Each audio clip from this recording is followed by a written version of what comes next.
kakeknya Pak Prabowo itu namanya R.M. Margono, pendiri daripada Bank Nasional Indonesia. Itu adalah mitra dari ayah saya di dalam Badan Persiapan Kemerdekaan, Badan Pekerja namanya. Anggotanya 35 orang. Di situ ada Pak Ahmad Subarjo, Cokro Aminoto, Mangun Sarkoro, R.M. Margono, kakeknya Pak Prabowo dan ayah saya. Jadi hubungan ini 3 generasi. Sejak kakeknya itu, kemudian ayahnya Pak Mitro juga berbeda sedikit umurnya dengan ayah saya, menjadi teman. Ibunya sahabat ibu saya. Jadi kita bukan kenal karena lain daripada karena keluarga kenal, ya kita jadi kenal. Kakaknya Mariani Bianti itu temennya kakak saya dan adik saya Adila Atika. Adiknya Hashim yang nggak punya pasangan di keluarga kita yang seumur Hashim. Nah, saya mengenal beliau dari kecil dan kemudian pada umur 8 atau 9 tahun beliau itu berpindah ke luar negeri. Jadi hubungan saya adalah hubungan keluarga. Tapi hubungan ini kan kenal dari keluarga. Apakah bisa saya katakan kalau masa remaja, masa anak-anak sering bermain bareng seperti itu, Pak? Iya, yang saya ingat dia umur 3 tahun. Dia udah kelihatan seperti anak kecil yang punya kemauan yang kuat. Saya seperti Yusuf AR, seumur hampir. Kalau saya 4 tahun lebih tua. Jadi saya umur 7 tahun, pertama saya main dengan Bowo, umur 3 tahun. Panggilan kecilnya apa, Pak? Bowo. Oh, Bowo. Bowo. Pak Maher tadi bilang terlihat sudah muncul kegigihan sejak kecil, itu terlihat Udah dari kelihatan beda dari semua anaknya Pak Mitro. Seperti apa? Kemauannya keras. Kalau mau sesuatu dia laksanakan. Umur 3 tahun juga jalannya gagah. Dia jalan gagah. Bisa dicontohin, Pak? Ingat-ingat saya, dia gagah gitu. Sebagai anak kecil dia energetik ya. Kemudian umur 16 dia kembali dari Inggris. Yang pertama dicari saya tentu, karena yang dia kenal dari kecil sampai dia berangkat ke luar negeri saya. Otomatis saya ajak dia ketemu kawan perjuangan saya yang sama-sama di KAPI. Karena dia idealis. Dia memikirkan tanah air, perjuangan. Malah saya dengar dia pernah ikut sukarelawan apa gitu waktu di Inggris, mau pergi kemana. Jadi memang anak ini penuh dengan cita-cita. Pak Maher, kalau semasa kecil, permainan favorit dari seorang Prabowo, Bowo ini apa sih? Berbeda dengan anak-anak lain atau sama seperti Yang anak-anak yang lain? menonjol dari Prabowo itu baca buku. Dia banyak baca buku dan dia senang diskusi. Karena memang alamnya begitu ya, dia mempunyai kakek pejuang. Jadi dia baca semua cerita kakeknya. Dia punya 2 paman yang meninggal di umur 15-16. Pahlawan lah. Paman yang tertembak dalam satu rencana merebut markasnya Jepang. Jadi Prabowo ini kaya dengan nilai-nilai, dengan cita-cita dari kecil. Jadi sebetulnya perkawanan saya sama dia banyak membicarakan hal-hal seperti itu. Dia tuh suka ngomongin masalah perjuangan, masalah orang-orang hebat seperti Gamal Abdel Nasser, Ito, orang seperti Mao Zedong, orang seperti Fidel Castro. Dia suka sama orang yang berbuat sesuatu untuk bangsanya. Dari kecil gitu dia. Dari umur 10-15 tahun sudah? Oh iya, dari umur 19-15 tahun. Dia umur 11-12 itu dia pernah mau pergi ikut sukarelawan Nasser apa gitu. Tapi kemudian dibatalkan karena kesian ibunya sendiri di Inggris, nggak ada yang nemenin, akhirnya dibatalkan. Jadi dia semacam itu. Waktu dia umur 16 saya perkenalkan dengan Pak Yusuf, dia punya gagasan bikin lembaga pembangunan namanya. Jadi dia ingin mengangkat ekonomi rakyat di desa. Nah di situ dia ingin Pak Yusuf dan saya bantu dia. Terus kita bangun lembaga itu bertiga. Jadi bangun pompa-pompa di desa, bikin peternakan lebah, peternakan kambing. Itu semua ada, orang-orang yang melaksanakan bisa diinterview. Di Bali, di Jogja, di Semarang, ya, di Tangerang. Saya kira saudara Yusuf lebih detail. Karena beliau kadang-kadang mendampingi sama-sama dia ke Bali, saya lebih senang yang ini aja, yang ke Tangerang yang dekat sama yang ke Semarang. Kalau Pak Maher panggilan tadi Bowo, kalau Pak Yusuf memanggil Prabowo waktu semasa kecil apa Pak Yusuf? Saya panggil Bowo ya, kalau di antara saya sama temen ini, sama teman saya ini, Pak Maher ini Bowi. Bowi? Karena ibunya panggil dia seperti itu ya. Kalau teman semasa akabrinya barangkali ada panggilan khusus nggak dengan teman-teman akabri ini Pak Yudi? Kalau kita Prabowo. Tapi kalau di antara kita yang kebetulan sering bersama-sama dia, ya sama. seperti tadi. Panggilnya Bowie juga. Kalau ini teman satu angkatan ya Pak ya? Bowie. Ini teman satu angkatan ya? Ya, saya teman satu angkatan. Posisi terakhir Pak Yudi sendiri saat ini? Ya? Posisi terakhir Pak Yudi ketika masih aktif di militer? Oh, terakhir saya pensiun Mayor Jenderal TNI. Jabatan yang terakhir, saya asisten pengamanan Kepala Staf Angkatan Darat. Jadi pada waktu beliau di Akabri itu, kita sama-sama, waktu hari pertama pelonco aja, wah militansinya begitu tinggi. Padahal beliau sudah luka. Jadi waktu hari pertama aja dia sudah dibalut sama ban. Gitu. Karena apa itu Pak? Ya, waktu itu ada sedikit kecelakaan. Perpeloncoan. Waktu perpeloncoan. Dan sudah disarankan oleh dokter untuk supaya nggak ikut, beliau nggak mau. Nggak mau dia. Ya itu menunjukkan bagaimana militansinya dia untuk menjadi tentara waktu itu. Nah ini. Pantang menyerah. Dia nyanyi memang kurang hobi kalau nyanyi. Joget-joget seperti tadi? Joget boleh-boleh juga. Suka joget. Tapi kalau pilihan dia disuruh milih apa, pasti yang dia pilih buku. Yang Pak Maher katakan itu benar. Buku itu sarapan beliau yang nomor 1. Dengan buku itu dia bisa menambah wawasan dan lain sebagainya.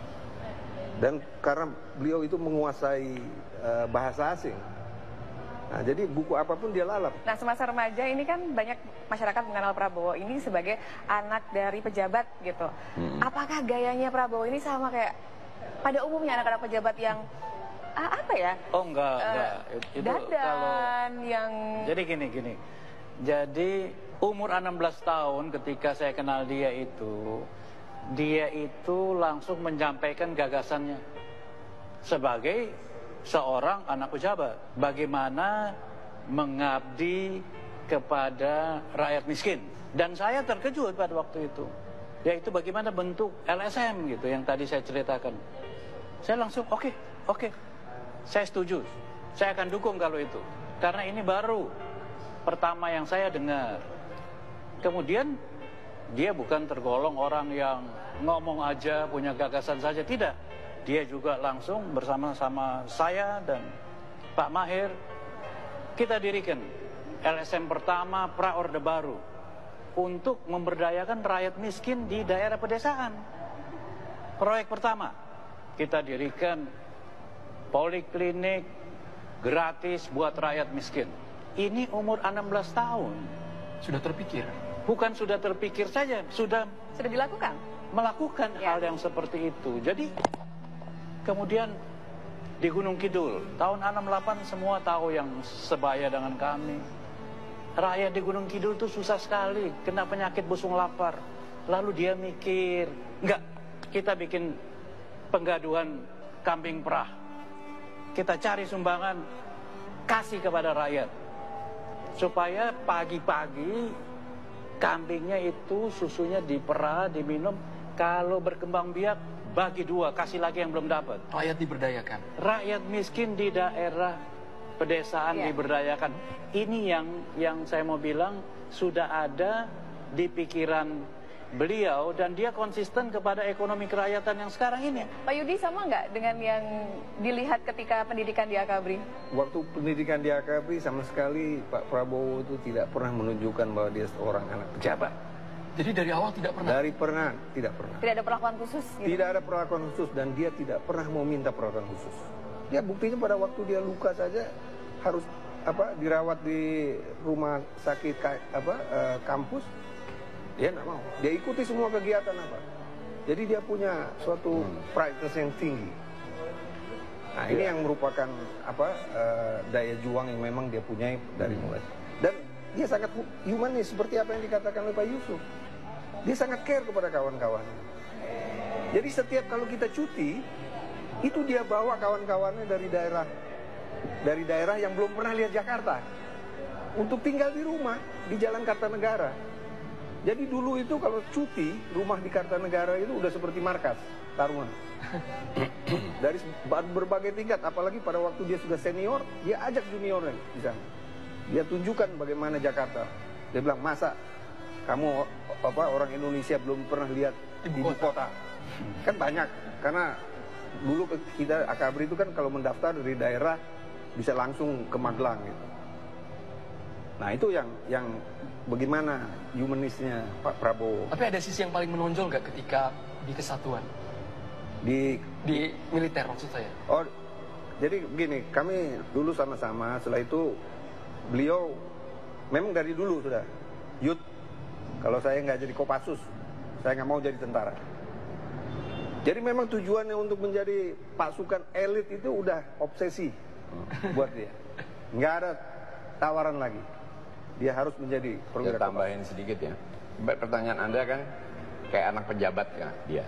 Anak pejabat itu apa sih? Bajunya keren, Ya. mobilnya keren. Nggak ada. Hidup glamor. Dia nggak pakai baju keren, dia nggak pakai mobil keren. Dia biasa-biasa aja kalau ketemu Yu di jalan juga tahu dia anaknya siapa. Tidak memperkenalkan diri saya anak menteri. Oh enggak. Dia nggak pernah. Lihat Pak Prabowo sampai sekarang pakai jam tangan nggak? Coba lihat, nggak pernah dia mau pakai jam tangan, Ya, tapi- apaan aksesoris yang Ya. apalagi yang mewah. Itu satu aspek bagus, dia nggak menyolok.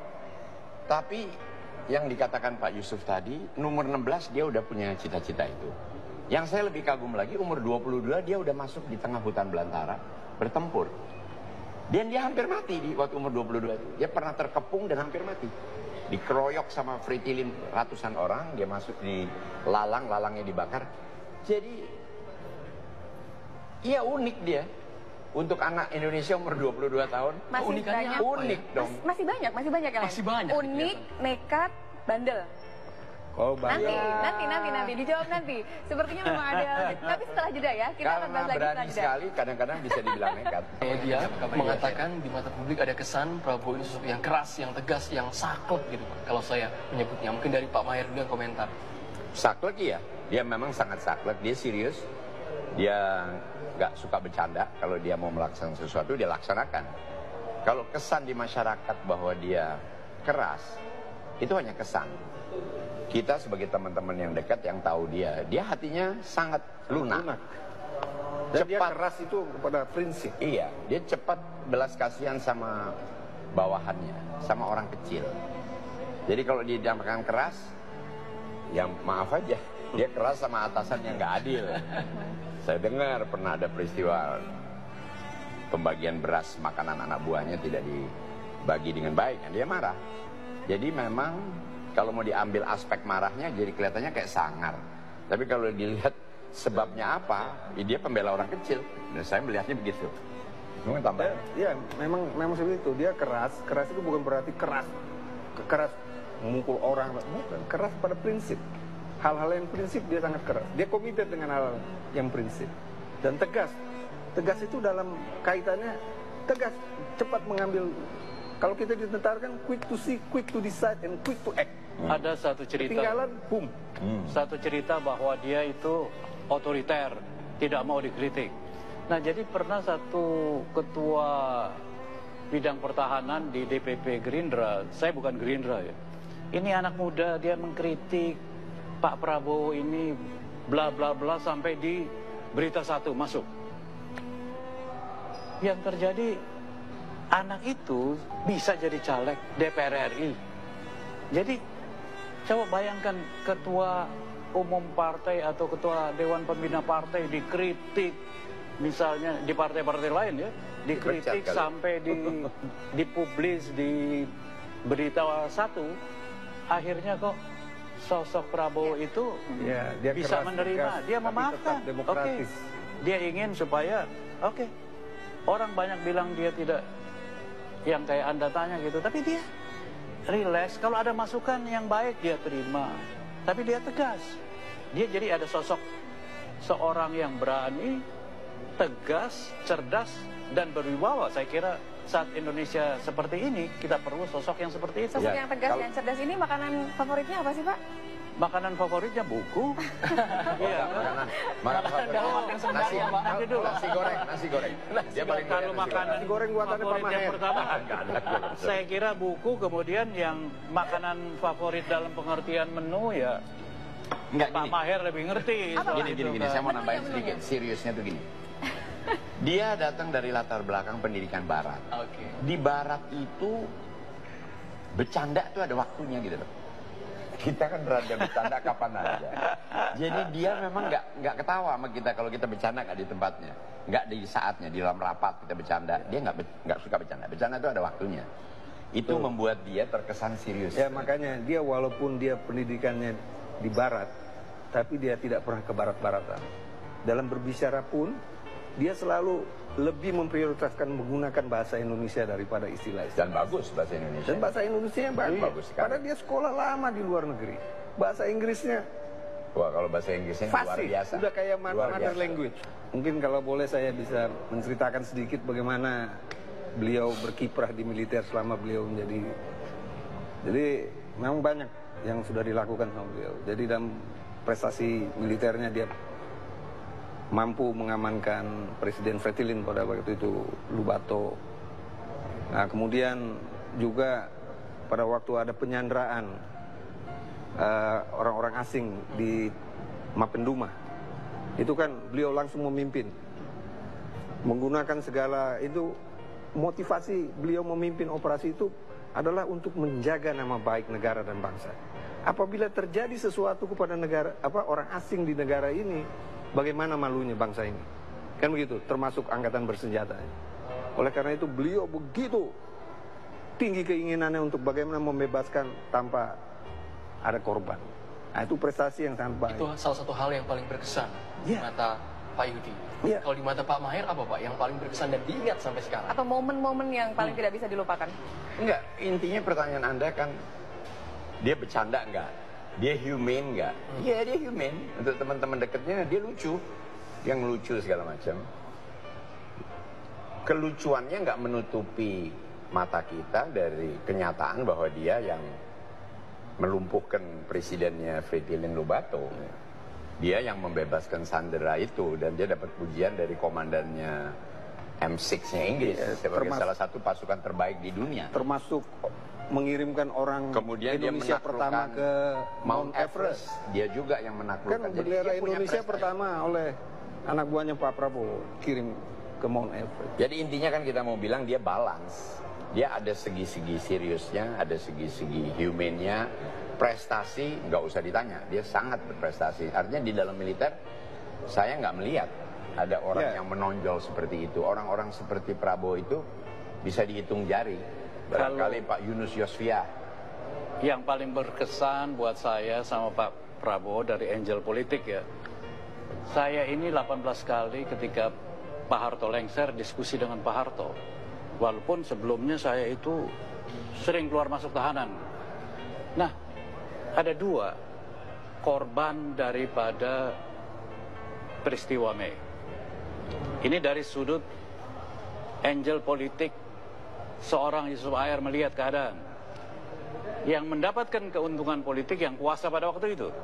Tapi yang rugi secara politik ada dua tokoh, yaitu Pak Harto dan Pak Prabowo. Dan itu yang paling saya berkesan. Jadi terserah orang mau bilang apa soal dia, tapi di mata saya, dia adalah korban peristiwa Mei secara politik. Dari saya. Jadi kalau dari saya sebagai temannya dia pada waktu masa dinas, saya paling berkesan kepada beliau itu bagaimana beliau mengambil alih semua tanggung jawab dan mengambil risiko. Dengan risiko melepaskan semua pangkat dan jabatan. Itu bagi seorang militer itu suatu hal yang sangat berat. Tapi Pak Prabowo mampu. Jadi kalau dia mau menjadi pemimpin, memang pantas. Karena apa? Sudah teruji mentalnya.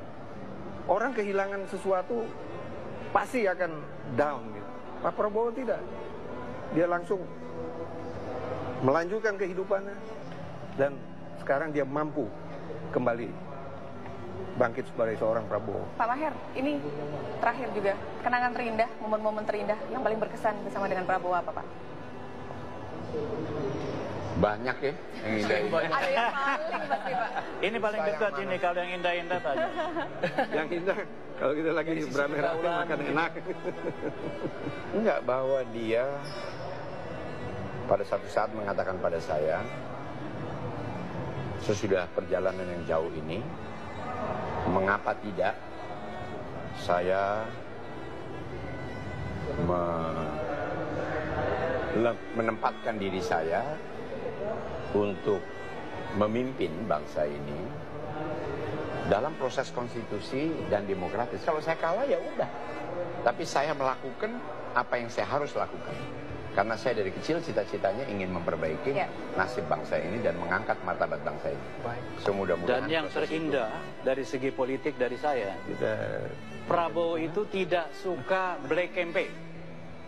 Jadi kalau ada black campaign terhadap Pak Jokowi itu bukan dari Pak Prabowo. Ya, Dan saya selalu bicara kepada relawan-relawan Prabowo, saya tidak suka ada black campaign terhadap Pak Jokowi. Biarlah rakyat menilai program aksinya Pak Prabowo, silakan kalau cocok pilih, kalau tidak cocok jangan pilih. Baik. Kita nggak suka black campaign.